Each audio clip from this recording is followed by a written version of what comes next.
Europe 1, Le grand direct de la santé. Jean-Marc Morandini. Et en hiver, notre système immunitaire est affaibli. On a tendance à attraper les virus traditionnels de cette saison. Pour éviter de tomber malade, on voit partout des pubs pour des vitamines. On voit ces pubs à la télé, on les entend à la radio, on les voit dans les magazines également. Mais est-ce que c'est vraiment utile, docteur Martine Pérez ?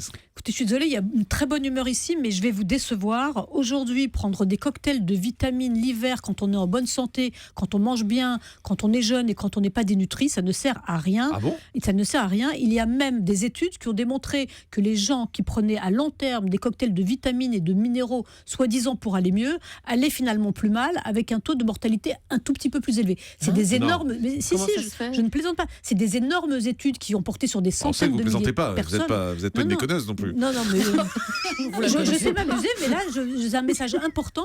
C'est le grand Manitou des vitamines en France, c'est le professeur Serge Herzberg. Il avait mis beaucoup d'espoir dans la prescription de vitamines. Il a testé des vitamines sur des centaines de milliers de personnes. La conclusion, elle n'est pas du tout à la hauteur. Et voilà ce qu'il dit. Il n'y a pas de justification scientifique à prendre des cocktails de vitamines et de minéraux. Pourtant, on avait mis beaucoup d'espoir dans les vitamines. Mais, car il y a quand même un mais, il y a quand même des situations où on est déficitaire en vitamines. Et ça, c'est très important, en particulier l'hiver. Et je voudrais parler d'une vitamine qui est assez à la mode, que vous ne connaissez pas forcément, qui est la vitamine D. On en parle beaucoup, on lui a crédité de toutes sortes de bienfaits pour les personnes âgées.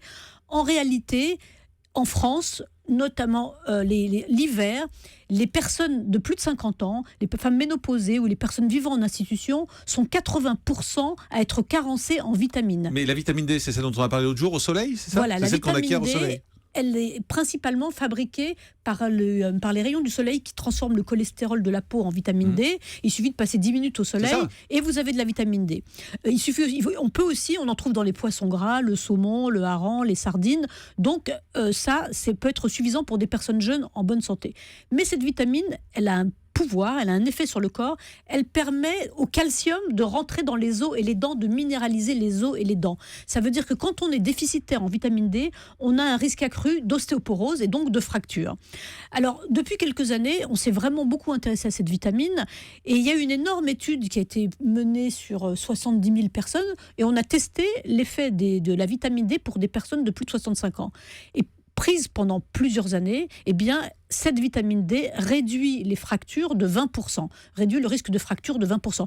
Donc, prendre de la vitamine D, en particulier l'hiver, parce qu'il n'y a pas de soleil, pour certaines populations qui vivent en institution, pour les femmes ménopausées, c'est devenu un rituel auquel les médecins, d'ailleurs, ne sacrifient pas suffisamment, à mon avis, mais qui est très important. Ça veut dire que le soleil ne suffit plus ? D'abord, l'hiver, il n'y a pas beaucoup de soleil, notamment au nord de Paris, au nord de l'europe. Nord de Paris, oui. Le sud de Paris, c'est mieux, mais dans le nord de Paris, c'est plus compliqué. Au sud de la Loire. Bon, Montmartre, c'est vraiment moins bien que Montparnasse. Au nord de la France, pardon, je m'excuse, je suis désolée. Voilà, il faut s'excuser. Non, mais je dis des choses vraiment importantes. Mais ne nous avançons pas à des détails. Il y a eu même des études qui sont assez intéressantes, qui ont porté sur les femmes voilées. Alors, on parle beaucoup des femmes voilées, mais il y a une chercheuse, justement, de Lille, qui a dosé la vitamine D chez des femmes jeunes voilées et elle s'est rendue compte que ces femmes voilées, 90% d'entre elles manquaient de vitamine D. Donc, c'est logique. C'est logique, mais on n'y pense pas assez. Donc, en réalité, il y a un vrai défi à mener qui est de prescrire de la vitamine D sous forme d'ampoule tous les 3 mois, en particulier pendant l'hiver. C'est vraiment important. Alors ça, on a compris pour la vitamine D. Moi, je voudrais juste qu'on revienne un instant quand même sur ces cocktails de vitamines dont on fait la publicité, vitamines de A à Z. On nous explique qu'il y a quasiment tout ce qu'il faut comme vitamine. Pourquoi vous nous dites que c'est pas utile d'en prendre ? Écoutez, c'est vrai que la vitamine C, elle a été découverte par Monsieur Pauling, qui a eu le prix Nobel d'ailleurs de médecine pour la découverte de vitamine C. Et pourquoi on lui accordait beaucoup d'importance, c'est qu'on s'est rendu compte que les marins, quand ils partaient des mois et des mois en mer, ils étaient victimes d'une maladie qui s'appelle le scorbut. Ouais. Leurs dents tombaient, leurs muscles s'atrophiaient, et on s'est rendu compte qu'il leur manquait cette fameuse vitamine C. Et il a semblé complètement miraculeux, dès qu'on leur a donné de la vitamine C, que tout redevienne à la normale. Et on s'est dit, effectivement, on va prescrire plus largement de la vitamine C, et Monsieur Pauling a même imaginé d'en donner, et il a inventé que ça servirait contre les maladies cardiovasculaires, contre les infections, etc., etc. Et ça, c'est pas vrai.